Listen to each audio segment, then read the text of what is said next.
السلام علیکم ناظرین حضرات، ویڈیو کو لائک کریں، چینل کو سبسکرائب کریں اور بیل آئیکن کو بھی دبا دیں تاکہ آپ کو ہماری آنے والی ویڈیو کی نوٹیفیکیشن ملے۔ علم حاصل کرو قرآن کا، حدیث کا، لیکن ایمان کے ساتھ۔ ایمان نہیں رہے گا کچھ نہیں رہے گا، اور ایمان تو چھوٹی چھوٹی باتوں سے بھی چھن جاتا ہے، لیکن اگر ولیوں کا دامن پکڑو گے تو انشاءاللہ ایمان باقی رہے گا۔ بس بات اینڈ کر دو ایک بات پر، بڑی مشہور بات ہم سنتے سناتے رہتے ہیں، لیکن حصول برکت کے لیے بتا دوں، جہاں علم کام نہیں آتا وہاں عرفان کام آتا۔ بات ختم کرنے لگا ہوں۔ جب غوث پاک رضی اللہ تعالیٰ جنگلوں میں مجاہدات کر رہے تھے، ریاضتیں کر رہے تھے، عبادتیں کر رہے تھے، اور شیطان آیا۔ اور شیطان کیسے آئے پتہ ہے؟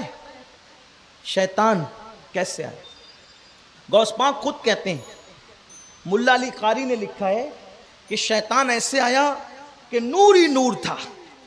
توجہ، نور ہی نور تھا۔ اس کا مطلب کبھی کبھی شیطان بھی نور لاتا ہے، لیکن شیطان کا جو نور ہوتا ہے وہ نور نہیں ہوتا، وہ دھوکہ ہوتا ہے، دھوکہ۔ اب شیطان جو چاہے انداز اختیار کر لے، جو چاہے شکل بنا لے، جو چاہے طریقہ اختیار کر لے، اور پتہ چلا کہ ہر جگہ نور کے نام پہ پھسل مت جایا کر۔ ہر جگہ نور کے نام پہ، کہیں کہیں نور کے نام پہ میک اپ بھی تو ہوتا ہے نا، تو اس لیے نور پہچانو، نور کسے کہتے ہیں۔ آسان چیز بتا دوں، نور کی پہچان، جہاں نبی سے اور آل نبی سے وفاداری ہوتی ہے اسی کو نور کہتے ہیں۔ اس لیے کہ اور جگہ 55-60 جانے کے بعد بھی کبھی نور نہیں ملتا، اور نبی کے گھرانے کا حال یہ ہے کہ تیری نسل پاک میں ہے۔ اہل سنت کا امام کہہ رہے ہیں تیری نسل پاک میں ہے بچہ بچہ نور کا، تو ہے عین نور، تیرا سب گھرانہ نور کا۔ تو نور تو یہاں ہوتا ہے، اور پھر جو ان کی جوتیاں سروں پہ رکھتے ہیں پھر ان کو خیرات میں نور ملتا ہے۔ نور کسی کو وراثت میں ملتا ہے اور نور کسی کو خیرات میں ملتا ہے۔ جنہیں خیرات میں ملا وہ بھی قابل تعظیم ہے، جنہیں وراثت میں ملا وہ بھی قابل تعظیم ہے، لیکن نور ملنا چاہیے، اور نور وہیں ملتا ہے جس کا تعلق نور سے ہوتا ہے۔ آپ بہت پرانے مقرر لوگ کو سنتے ہوں گے تو آپ کو پتا ہوگا، مالیگاؤں والے بہت تقریریں سن چکے ہیں۔ اسی زمین پر ہمارے بزرگ علامہ سعید اعجاز کامٹوی رحمۃ اللہ علیہ کو لوگوں نے سنا، پھر ان کے اور سینئروں کو علامہ نظامی کو سنا، اور سینئروں کو لوگ سنتے رہے۔ ہمارے بڑے بزرگ علماء اکثر قوم کو سمجھانے کے لیے مثال دیتے تھے، بھیا پاور ہاؤس سے جس کا تعلق جڑتا ہے اسی کا بلب جلتا ہے نا، اسی کا بلب جلتا ہے۔ تو اب پتہ چلا نور والے گھرانے سے جس کا تعلق جڑتا ہے تو اسی کو تو نور ملتا ہے نا۔ جس کا تعلق نور والے گھرانے سے نہیں ہوگا، جو نور والے گھرانوں کو دیکھ کر کے منہ چڑھائیں، منہ ٹیڑھا کریں، پھر ان کے بلب کیسے جلیں گے؟ ارے ان کے بلب تو نہ یہاں جلتے ہیں نہ وہاں جلتے ہیں، بلکہ وہ خود جلتے ہیں۔ ان کے بلب نہیں جلتے، وہ خود جلتے ہیں۔ اور نور والے گھرانے پر جو قربان ہوتے ہیں، کنیکشن قائم کرتے ہیں۔ غوث الاعظم سے نور والا گھرانہ ہے، غریب نواز سے نور والا گھرانہ ہے، مخدوم اشرف سے نور والا گھرانہ ہے، وارث پاک سے نور والا گھرانہ۔ ارے ان سے جو جڑے ہیں ایسے نور والے ہو گئے کہ لوگ فرق نہیں کر پاتے کہ یہ ہے کہ یہ ہے۔ نور والوں سے جڑ کر دنیا نے دیکھا نا، امام اہل سنت جب آل رسول احمدی کے پاس مرید ہونے کے لیے گئے تو آپ نے اپنے دل کا فوکس ان پر کیا ڈالا؟ جب باہر نکلے تو لوگ پہچان نہیں پا رہے تھے کہ یہ آل رسول ہے کہ یہ آل رسول، یہ آل رسول ہے۔ پھر کیسے پہچانا؟ اس طرح پہچانا، جس کی داڑھی سفید تھی وہ آل رسول ہے، اور جس کی داڑھی کالی تھی وہ اہل سنت کا امام ہے۔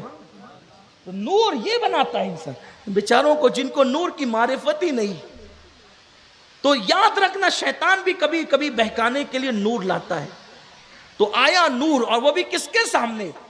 توجہ، جو لوگ سونا کبھی نہ دیکھیں ان کو تو بکری دکھا کے بھی آپ کہہ سکتے ہیں کہ یہ سونا ہے، اس نے دیکھا ہی نہیں سونا نا۔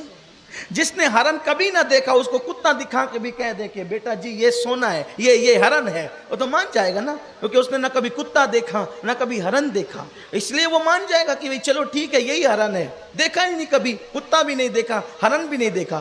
لیکن وہ شیطان نے غلطی اتنی بڑی کر دی تھی کہ وہ نور لے کر اس کے پاس آیا تھا جس کا گھرانہ ہی نور کا تھا۔ یہ جو پیور دیکھ لیتا ہے تو پھر وہ ڈالڈا کو پہچان نہیں لے گا۔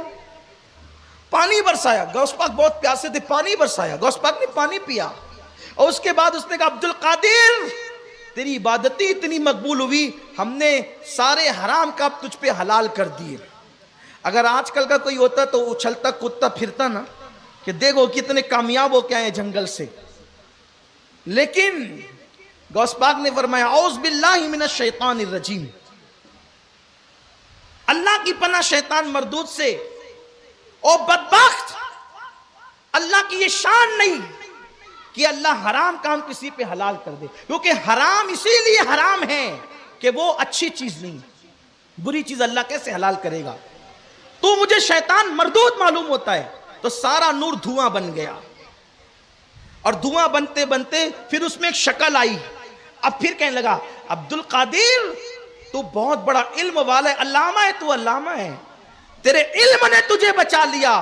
غوث پاک کہتے ہیں جاتے جاتے پھر گمراہ کر رہا ہے، بدبخت، اگر کسی کا علم کسی کو بچا لیتا تو بہت بڑا عالم اور علامہ تھا، تیرا علم تجھے بچا لیتا، لیکن سن، مجھے میرے علم نے نہیں، میرے اللہ کے کرم نے بچایا ہے۔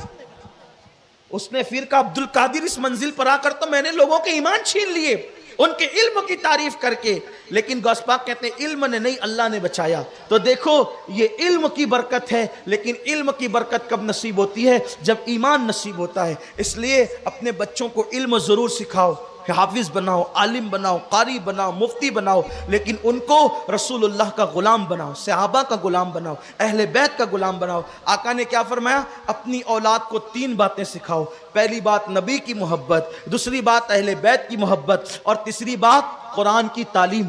قرآن کی تعلیم سے پہلے نبی نے 2 چیز بیان کی، نبی اور آل نبی کی محبت۔ اب پتہ چلا قرآن پڑھنا انہی کو فائدہ دے گا جنہوں نے نبی اور آل نبی کی محبت کے ساتھ قرآن پڑھا ہے۔ اس لیے آپ سے گزارش ہے کہ یہ ساری برکتیں کہاں ملتی ہے؟ وہیں ملتی ہے جسے کہتے ہیں اہل سنت کا ہے بیڑا پار، اصحاب حضور نجم ہے اور ناؤ ہے، اطرت رسول اللہ کی۔ ورنہ یاد رکھنا تقریریں ہر جگہ ملے گی، تحریر ہر جگہ ملے گی، ایمان ہر جگہ نہیں ملے گا۔ ایمان رسول اللہ کی غلامی میں ملے گا۔ اور میں اپنے جوانوں کو نصیحت کرتے ہوئے کہوں، دیکھو صحابہ علم کیسے حاصل کرتے تھے؟ ہم نے بخاری پڑھی تو علم ملا، قرآن پڑھا تو علم ملا، مسلم پڑھا تو علم ملا، لیکن وہاں تو بخاری اور مسلم کا وجود ہی نہیں تھا۔ لیکن عبداللہ ابن مسعود سے کسی نے پوچھا، او ابن مسعود آپ تو معلم الامہ ہے، پوری امت کے معلم اور استاد ہے، آپ کو اتنا علم کیسے ملا؟ فرماتے ہیں میں حضور کے پیچھے پیچھے گھومتا تھا، آقا علیہ السلام جب نالین اتار دیتے تھے تو حضور کی نالین اٹھا کر میں اپنے سینے سے لگا لیتا تھا، تو اللہ تبارک و تعالیٰ نے حضور کی نالین کو سینے سے لگانے کی برکت سے مجھے اتنا بڑا عالم بنا دیا۔ دیکھو یہ صحابہ کا عقیدہ تھا، اس لیے اسی عقیدے پہ رہو جو صحابہ کا عقیدہ ہے، خلفائے راشدین کا عقیدہ ہے، اہل بیت اطہار کا عقیدہ ہے، یعنی اسی عقیدے کو آج کل اہل سنت و جماعت کہا جاتا ہے۔ اس لیے اس عقیدے پہ قائم رہیں۔